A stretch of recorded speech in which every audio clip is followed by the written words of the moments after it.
Vive le président Mitterrand. Vive le maréchal Mobutu. Parti socialiste français, oyez. APR, oyez. Vive la coopération internationale. Notre seul guide, notre seul espoir, notre salut. C'est la toute première fois à ma connaissance qu'on voit des gouvernements étrangers sous prétexte d'encourager un processus de démocratisation s'ingérer d'une manière aussi flagrante dans les affaires d'un pays. Il faut désigner un Premier ministre dont la tête doit plaire. Mais c'est grave.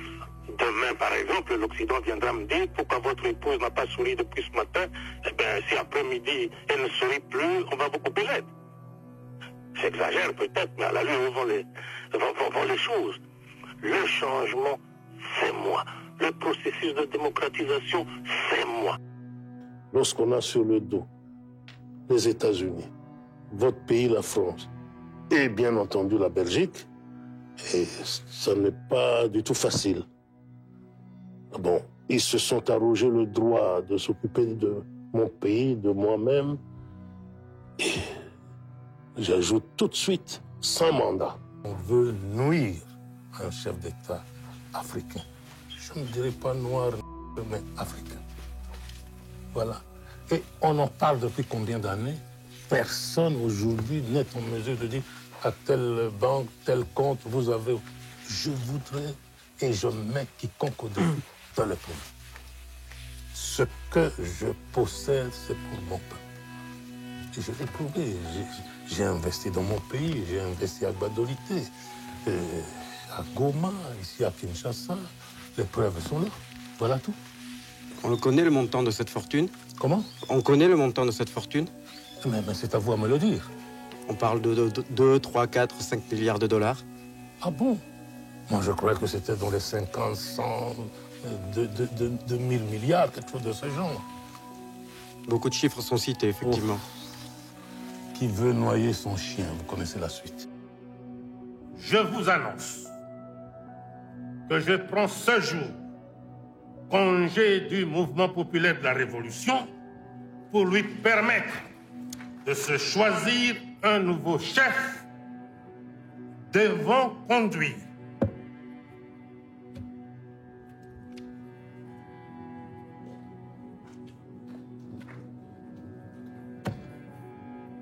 Comprenez mon émotion.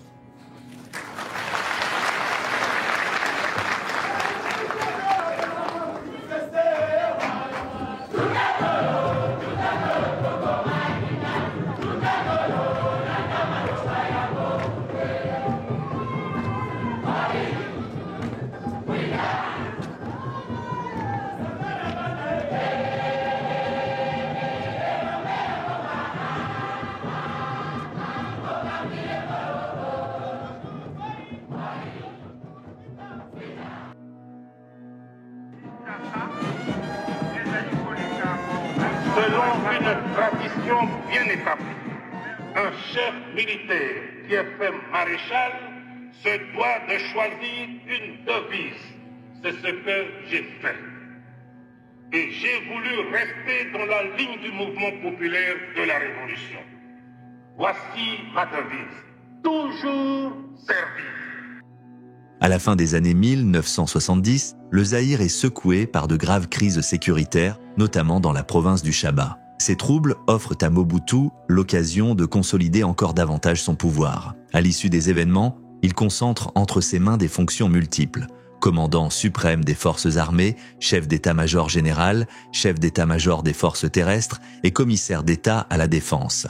En décembre 1982, le congrès du mouvement populaire de la Révolution le promeut au rang de maréchal, un titre qui vient couronner sa domination sans partage. Quelques mois plus tard, le 19 mai 1983, Mobutu apparaît en grand uniforme blanc, son bâton de maréchal orné d'étoiles à la main lors d'une cérémonie solennelle. Ce jour-là, il proclame une amnistie générale et libère les prisonniers politiques. Mais son discours traduit bien sa conception autoritaire du pouvoir. Mon schéma est simple. Aujourd'hui, vous sortez de prison. Demain, vous recommencez, je vous reprends et vous retournez en prison.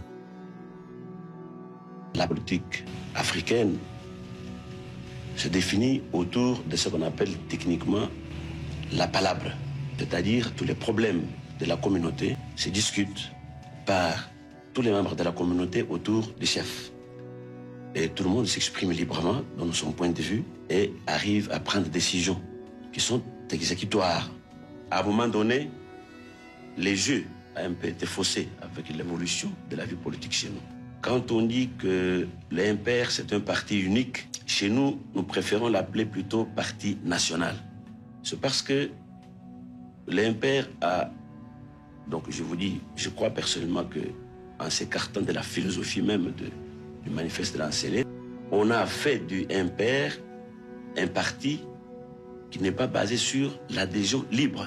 Et à un moment donné, on a déclaré que tout Zaïrois, de par sa naissance, est membre du MPR. Et chez nous, d'ailleurs, il y a un dicton, un slogan en lingala qui dit « Olinga, olingate, ozali MPR », c'est-à-dire que tu le veuilles ou non, tu es membre du MPR. Or, dès que tout le pays, obligatoirement, tous les citoyens sont membres du MPR, or, comme dans un parti, il y a ce qu'on appelle le règlement intérieur qui entraîne la discipline du parti. Donc, vous voyez, dans un parti où l'on n'a pas adhéré librement, et dès qu'on y applique la discipline du parti, qui normalement ne peut se comprendre que dans un parti où l'on a adhéré librement, vous voyez que tout de suite, ça donne lieu à énormément d'abus. On ne sait plus s'en sortir.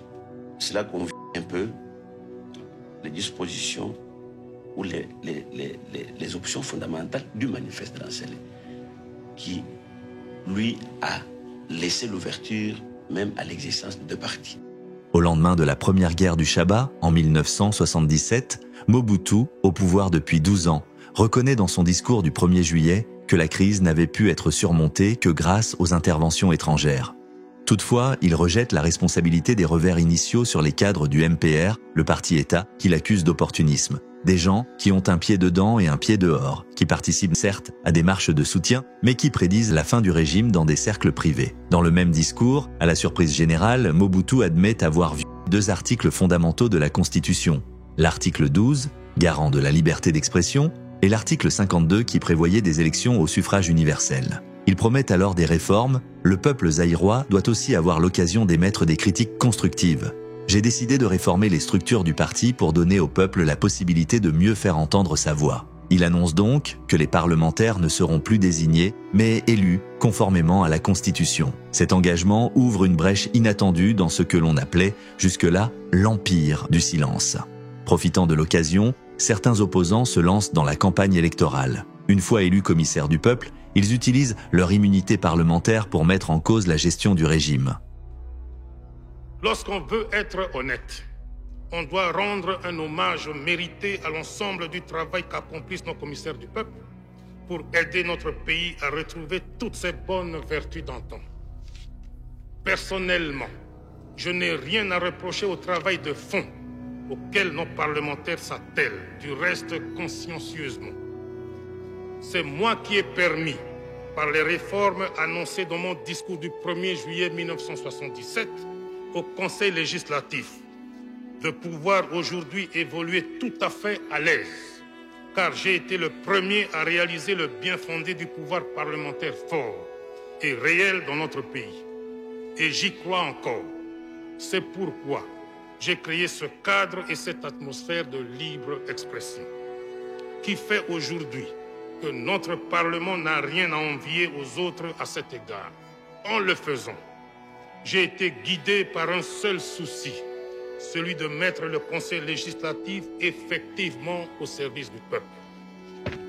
Malheureusement, je dois aussi vous mettre en garde contre un mauvais courant qui semble gagner le milieu parlementaire. En effet, d'aucuns voudraient utiliser le Parlement non pour servir, mais pour se servir, c'est-à-dire vider des rancœurs personnelles et procéder à certains règlements de compte. C'est là qu'existe le danger. En 1979, des députés du Kasaï oriental déposent un rapport accablant sur le massacre de creuseurs clandestins de diamants dans le district de Tshilangé. Alors que le gouvernement parle de 3 morts, eux avancent un bilan de 120 à 230 victimes. Mobutu refuse toute enquête et met brutalement fin à cette expérience de libéralisation. Le 4 février 1980, dans un discours intransigeant, il déclare la fin de la récréation. Plus question d'élire les dirigeants du parti ou d'interpeller les ministres. Quant au multipartisme, il le bannit catégoriquement. Le Parlement est désormais supplanté par un comité central du MPR, dont tous les membres sont nommés par Mobutu. Mais l'opposition n'a pas dit son dernier mot. Étienne Tshisekedi, ancien pilier du régime, prend ses distances. Contrairement à beaucoup, il avait refusé de profiter des biens confisqués aux étrangers. En novembre 1980, lui et 12 autres parlementaires publient une lettre ouverte restée célèbre, la lettre des 13. Dans un style frontal, il dénonce la dictature, réclame la démocratie et accuse directement Mobutu. Le mal zaïrois, c'est vous. En février 1982, ces parlementaires franchissent un pas décisif en créant clandestinement l'Union pour la démocratie et le progrès social, UDPS, premier parti d'opposition. La répression est immédiate, arrestation, torture, mandat retiré, certains opposants trouvent même la mort. Pourtant, sous la pression, Mobutu proclame une nouvelle amnistie en 1985 et invite l'UDPS à formuler des propositions. Le mouvement publie alors un mémorandum prônant le multipartisme, l'autonomie des régions et le respect des droits de l'homme. Mais cette ouverture reste de façade. Le 17 juin 1987, à Guadolite, Étienne Tshisekedi et d'autres signent un accord de ralliement avec Mobutu, présenté comme une « paix des braves ». Après des années d'arrestation et d'humiliation, certains cadres de l'UDPS sont intégrés au comité central du MPR, sans réel pouvoir. Tshisekedi, lui, espère obtenir la fonction de premier commissaire d'État. Mais en mars 1988, Mobutu lui préfère un autre, trahissant une fois encore ses promesses. L'accord de Guadolite marque un tournant. L'UDPS rentre officiellement dans le rang du MPR au prix de ses ambitions démocratiques. Mais dans l'ombre, le ferment de l'opposition reste intact et ne tardera pas à ressurgir. En mai 1984, les 3000 congressistes du MPR entérinent sans surprise la candidature unique du maréchal Mobutu à la présidentielle. Le peuple est invité à reconduire, à 100%, le guide de la révolution. Le scrutin se tient le 29 juillet. Chaque électeur doit glisser dans l'urne soit un bulletin vert, symbole de vie et de prospérité, pour dire oui à Mobutu, soit un bulletin rouge associé au sang et au désordre. Le résultat est connu d'avance. Une réélection triomphale. Sur le plan économique, entre 1983 et 1986, le Zaïre parvient à contenir partiellement l'inflation grâce à des programmes de stabilisation mis en place avec l'appui de la Banque mondiale, du Fonds monétaire international et de pays partenaires. Mais ces efforts se font au prix d'énormes sacrifices sociaux et la croissance reste anémique. Dès 1986, la crise reprend de plus belle. Pour la population, la survie devient une affaire individuelle. Chacun cherche des solutions à ses propres difficultés, parfois au détriment de l'intérêt collectif. L'État semble absent, presque abandonné. Un slogan populaire illustre le désespoir ambiant, celui qui doit redresser ce pays n'est pas encore né. Moto Akobonjisa Mboka Oyo Nanu Abotamite. Mobutu, de son côté, promet un septennat du social, censé réhabiliter les infrastructures dans 4 domaines clés. La santé, les transports, l'énergie et les télécommunications. Mais ce programme ne produit aucun résultat tangible. L'endettement extérieur explose, la pression du FMI et de la Banque mondiale s'accentue. En 1986, un plan quinquennal est lancé, vite paralysé par l'absence de financement. Beaucoup estiment que la faillite de ces plans s'explique moins par le manque de moyens que par la corruption du régime lui-même. Le Premier ministre de l'époque reconnaît, dans le budget de l'État, une grande partie devait être envoyée au président. Pour lui, il n'y avait pas de différence entre le trésor public et sa poche. Au 4e congrès du MPR, en 1986, le ton change. Le mot d'ordre est « tout doit changer, tout va changer ». Mobutu attribue la crise non pas au système, mais aux mentalités. Il faudrait, selon lui, que les cadres se dépassent et se sentent responsables du bien-être du peuple. Mais ces appels au changement restent sans effet. Les réformes annoncées s'avèrent illusoires. La réalité est beaucoup plus dure. Kinshasa, jadis surnommé Kin la joie, Kinshasa devient Kin la peur. En 1989, le prix des carburants double et la monnaie nationale s'effondre. Alors qu'en 1967, un Zaïre valait 2 $ américains, en 1989, il faut 381 Zaïres pour obtenir un seul dollar. 3 ans plus tard, en 1992, le taux de change atteint près de 2 millions de Zaïres pour $1. Les produits de base deviennent inaccessibles. Le sac de manioc, nourriture essentielle, se vend 8000 Zaïres, la baguette de pain 500 Zaïres. Le makuta, petite monnaie du quotidien, disparaît du circuit monétaire rendu inutile dans une économie frappée d'hyperinflation. Ici au Zaïre, quelqu'un qui vend et quelqu'un qui travaille. Quelqu'un qui vend, qui mange un peu bien, mais quelqu'un qui travaille n'a pas d'argent. Vous ne pouvez pas voir des Quinois dans des wagons comme ça. Hein? Comme des bêtes. Nous sommes dans un pays riche, mais regardez comme nous souffrons.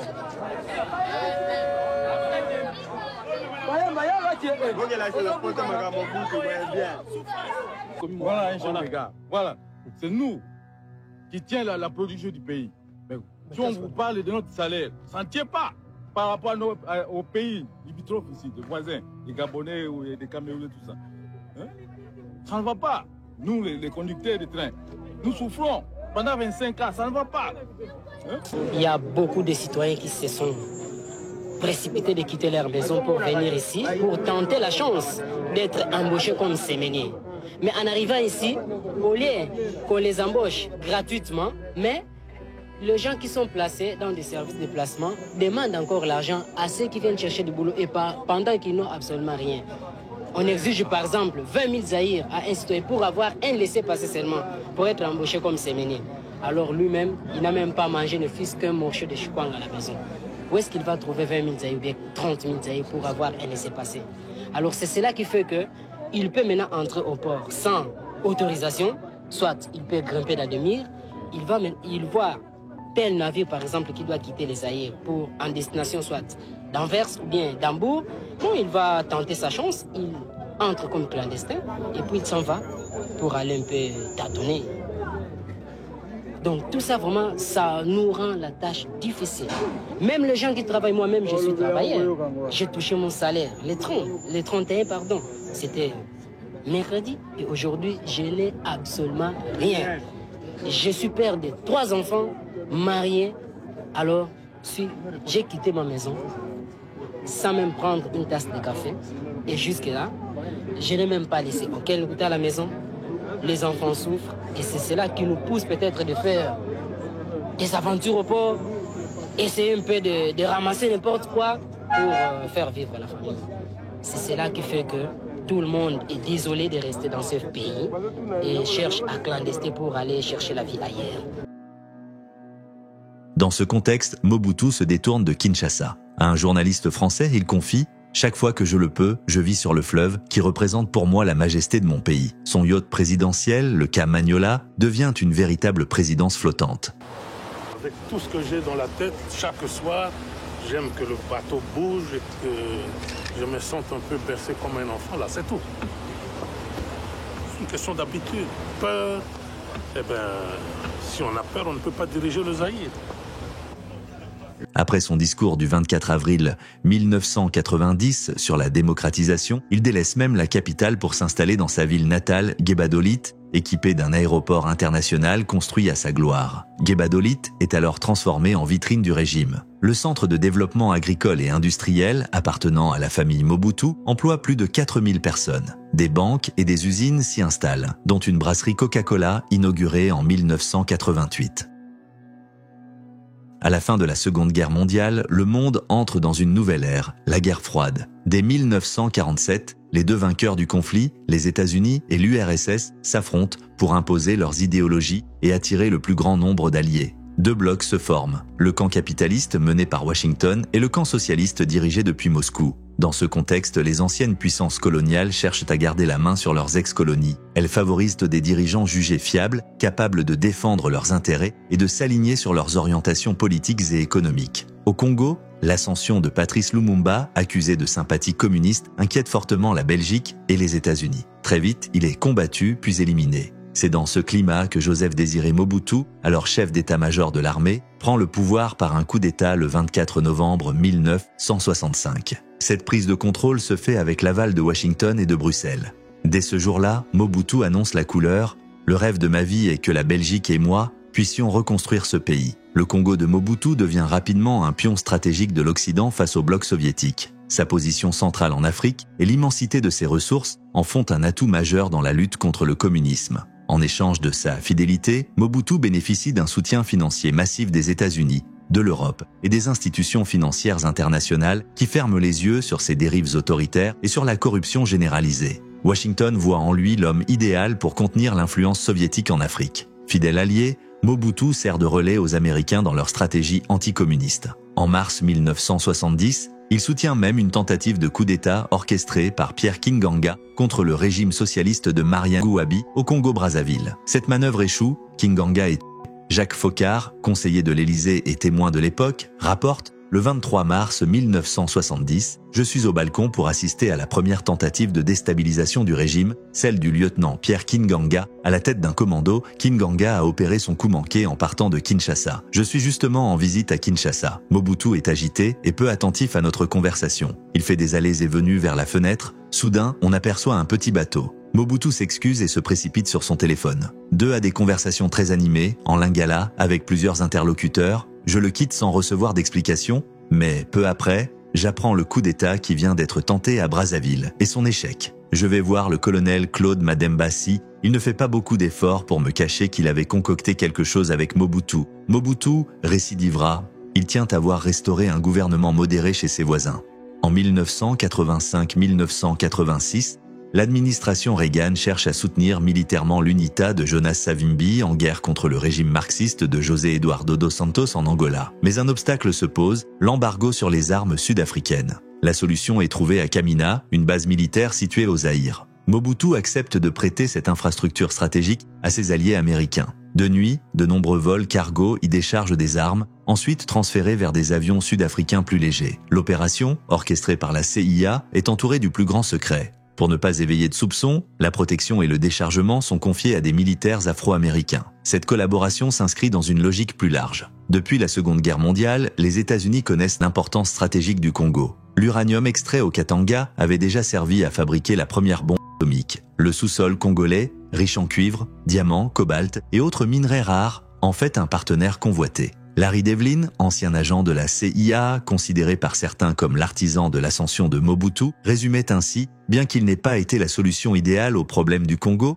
Mobutu donnait aux États-Unis ce qu'il voulait. Mobutu lui-même était conscient de sa dépendance. » José Nimi, son ancien directeur de cabinet, rapporte ses confidences. À Gebadolit, dans un moment de dépit, Mobutu m'a dit « Je sais qu'à tout moment, si les Américains décident de me laisser tomber, je ne serai plus à mon poste. » Cette réflexion m'avait profondément marqué sur le poids de l'extérieur dans la longévité de son pouvoir. Mais Washington n'était pas le seul soutien du maréchal, la France et la Belgique se montrèrent également des alliés stratégiques. Paris considérait Mobutu comme un garant de la stabilité régionale. Sous Georges Pompidou, un adage circulait « Aider le Zaïre, c'est s'aider soi-même ». Aux yeux des responsables français, Mobutu représentait une digue contre le chaos. Les liens étaient aussi économiques. Le Zaïre, immense pays francophone, constituait à la fois un allié politique et un vaste marché. En 1976, Mobutu commande à la France 17 avions Mirage. Jacques Foccart, conseiller de l'Élysée, confiera plus tard « Je ne tire aucune fierté de ce marché que j'ai conclu avec lui à Lausanne ».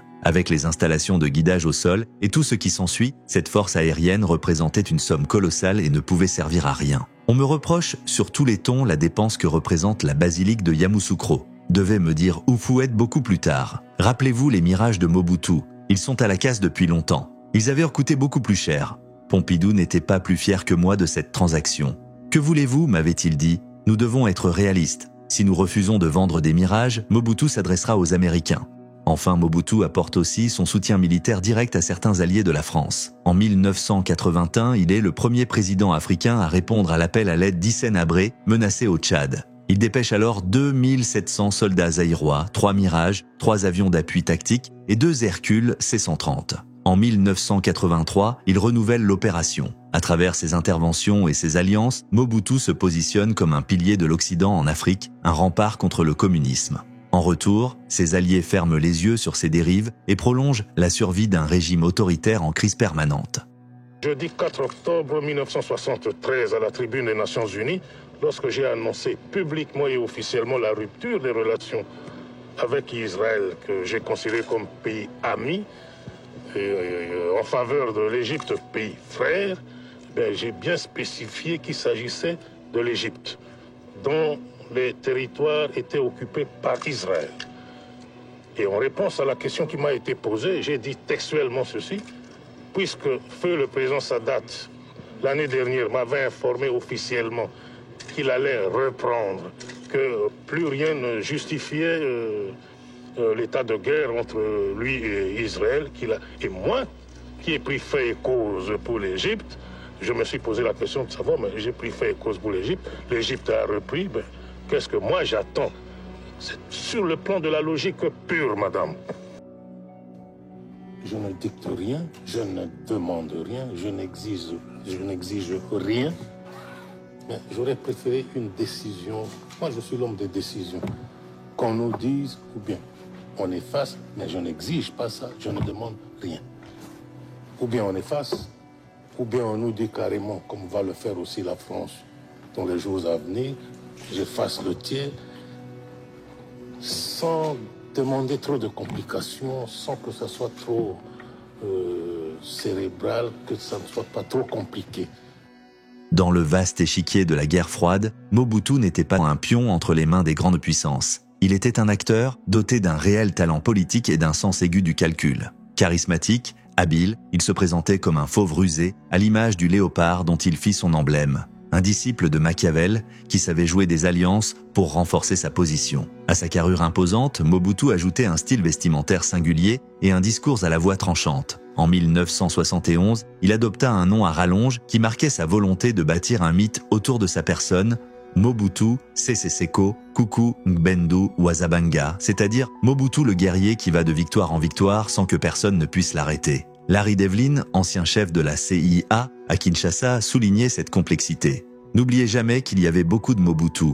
Vous avez vu le côté déplorable. Mais il était si différent au début. Je m'en souviens comme d'un jeune homme dynamique, idéaliste, décidé à faire du Congo un pays indépendant et qui semblait croire vraiment en tout ce que voulaient les dirigeants de l'Afrique. Mais derrière cette image du grand léopard se cachait une dépendance militaire. L'armée zaïroise, souvent en difficulté pour réprimer les rébellions, dut à plusieurs reprises être secourue par ses alliés. Lors des 2 invasions des gendarmes katangais au Chaba, ce furent les soldats marocains, puis la Légion étrangère française qui sauvèrent le régime. Mobutu ne s'en cachait pas. Lorsqu'il rencontrait des difficultés financières, il sollicitait directement ses partenaires, notamment la France. En 1989 encore, Paris se chargea de régler ses dettes. Le maréchal l'avouait avec une désarmante franchise. Vous savez bien, comme je le sais aussi, que de temps en temps, lorsqu'il y a des difficultés, la France intervient pour payer la solde des militaires, le salaire des fonctionnaires. Selon Jacques Foccart, conseiller de l'Élysée, Mobutu cherchait d'ailleurs à repositionner ses alliances. Il voulait remplacer la Belgique par la France comme partenaire privilégié. Il proposait que la France prenne la tête d'un consortium pour raffiner le cuivre, qu'elle construise la Voie du Zaïre, un institut Pasteur, un lycée français. Il annonçait même qu'il allait transférer de Bruxelles à Paris la base européenne d'Air Zaïre. Le président zaïrois ne se limita pas aux capitales occidentales. Il diversifia ses alliances, notamment vers la Chine et plusieurs pays arabes qui l'appuyèrent financièrement et matériellement. Avec Pékin, une coopération s'installa. Elle donna naissance au Stade des Martyrs, au Palais du Peuple, aux pagodes présidentielles et s'étendit jusque dans le domaine agricole. Ainsi, Mobutu sut se présenter comme un allié indispensable des grandes puissances, tout en cultivant son autonomie de manœuvre. Tour à tour stratège, dépendant et manipulateur, il incarna cette ambiguïté permanente qui permit à son régime de durer plus de 3 décennies. Après réflexion, j'ai trouvé que je devais consulter mon peuple, que chacun me dise ce qu'il pense du fonctionnement de nos institutions. Est-ce que cette consultation populaire est aussi une sorte d'examen de conscience personnelle après presque 25 ans de pouvoir? Et pourquoi pas tout ce qu'on me dit? Ça doit peser aussi sur la conscience du chef, que je suis. Ça pourrait être la fin du parti unique? Comment? Ça pourrait être la fin du parti unique? C'était la volonté de la majorité du peuple zaïrois, je n'hésiterai pas une seule seconde. En 1988, Mikhaïl Gorbatchev prend la tête du Parti communiste de l'Union soviétique. Avec sa politique de perestroïka et de glasnost, il tente de réformer un système à bout de souffle tout en maintenant le rôle dirigeant du parti. Mais très vite, les événements lui échappent. La chute du mur de Berlin en 1989, la réunification de l'Allemagne et l'effondrement du bloc de l'Est symbolisent l'échec du monopartisme. Partout, les peuples aspirent à plus de démocratie. Même le Zaïre n'est pas épargné par cette onde de choc. Dans un premier temps, Mobutu tente de minimiser la portée de ces bouleversements. À la fin de 1989, il déclare que le Zaïre n'était nullement concerné par les événements internationaux. Mais la pression monte. Le 14 janvier 1990, il annonce des consultations populaires pour sonder la volonté du peuple. Les résultats sont sans appel. Sur 6128 formulaires reçus, les critiques sont sévères et les propositions tranchantes. On y réclame la dissolution de la Constitution, la suppression du MPR, la reconnaissance du multipartisme, la convocation d'une conférence nationale et même le départ du président. L'un des textes, adressé directement à Mobutu, lui suggérait de suivre l'exemple du Christ. Après avoir pacifié et unifié le pays pendant 25 ans de pouvoir sans partage, de faire comme Jésus qui, après une mission de 33 ans sur terre, a dit en levant la tête « Père, tout est accompli ». Face à cette contestation, Mobutu s'incline. Le 24 avril 1990, date choisie pour sa symbolique, le chiffre 4 étant considéré par lui comme un porte-bonheur, il annonce une série de réformes, suppression de la Constitution, renvoi du gouvernement de Léon Kengo Wadondo, réhabilitation du multipartisme, légalisation de l'UDPS et libération de son leader Étienne Tshisekedi. Mobutu démissionne de la présidence du MPR, remercie le Conseil exécutif et donne naissance à la Troisième République. Aux grandes mutations qui tourmentent le monde, en ce XXe siècle finissant, j'ai estimé, seul devant ma conscience, de tenter de nouveau l'expérience du pluralisme politique dans notre pays, avec à la base le principe de la liberté pour chaque citoyen d'adhérer à la formation politique de son choix. Très chers compatriotes, j'ai parlé des biens de choses et de tout le monde. Je n'ai pas parlé de moi. Que devient le chef dans tout cela? Le chef de l'État est au-dessus des partis politiques. Il sera l'arbitre. Mieux, il sera l'arbitre. Mieux, l'ultime réponse. Je vous annonce que je prends ce jour congé du mouvement populaire de la Révolution pour lui permettre de se choisir un nouveau chef devant conduire.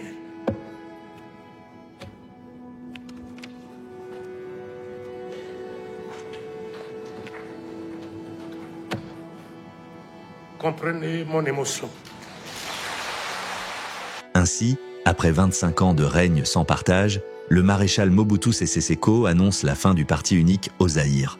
D'abord limité à 3 partis, le multipartisme devient rapidement intégral sous la pression intérieure et internationale. Le 6 octobre 1990, Mobutu promet la convocation d'une conférence nationale souveraine. Il démissionne de la présidence du MPR, dissout le Conseil exécutif et proclame la naissance de la Troisième République. Après 25 ans de règne sans partage, le maréchal Mobutu annonce donc la fin du parti unique. Mais cette ouverture ne tarde pas à révéler ses failles. Dès le 25 avril, une multitude de journaux indépendants fleurissent, signe du renouveau national. Les partis politiques se multiplient également. Plus de 300 sont créés en quelques mois. Mais beaucoup ne sont que des partis alimentaires, fabriqués pour diviser l'opposition et maintenir l'illusion du pluralisme. La tension monte rapidement. Le 30 avril 1990, à Kinshasa, une réunion publique de l'UDPS dégénère. La police tire sur les manifestants, faisant plusieurs morts et blessés. Tshisekedi lui-même, sa femme et un cofondateur du parti sont battus. En mai, la contestation gagne les universités. À Kinshasa, une manifestation étudiante tourne au drame. À Lubumbashi, la répression est sanglante. Entre 50 et 150 étudiants sont massacrés par les troupes d'élite du régime, selon Amnesty International. La pression sur Mobutu devient insoutenable. Le 22 avril 1991, l'UDPS lance une grève générale exigeant le départ du président et la mise en place d'un gouvernement de transition. Quelques mois plus tard, en juillet, Étienne Tshisekedi refuse le poste de Premier ministre que Mobutu lui propose, exigeant à la place la démission pure et simple du maréchal. Je n'étais pas présent à la boule, mais mon message à la nation zaïroise sur le processus de démocratisation date d'avril 1990, donc 2 mois avant la boule. Voilà tout. La toute première fois à ma connaissance, on voit des gouvernements étrangers sous prétexte encourager un processus de démocratisation s'ingérer d'une manière aussi flagrante dans les affaires d'un pays.